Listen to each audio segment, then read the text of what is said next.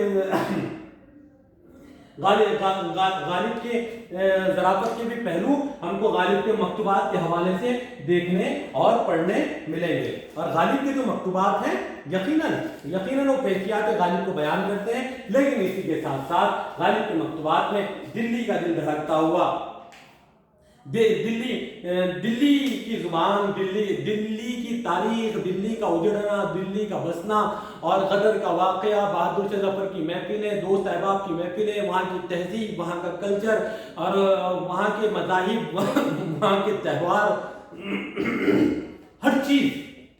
غالب کے خطوط میں نظر آتی ہے. اگر خطوط کو موضوعاتی اعتبار سے ہم 3 حصوں میں لے جاتے ہیں تو غالب کے خطوط بہترین سماعی خطوط بھی بنتے ہیں. اگر ہم غالب کے خطوط کو تاریخی پیرائے میں لے جائیں تو غالب کے خطوط بہترین تاریخ کا بنیادی ماخذ بھی بن جاتے ہیں. اگر غالب کے خطوط کو ادبی پیرائے میں ہم شامل کرنا چاہیں تو غالب کے خطوط پہلے خطوط ہیں جو اردو ادب میں ادب کی چاشنی کے ساتھ اور یا مکتوبات کو ادبیت بخشنے والے خطوط غالب کے خطوط ہیں. اور غالبی کے خطوط بنیادی طور پر مکتوبات کو ادبی صنف کے زمرے میں شامل کرتے ہیں.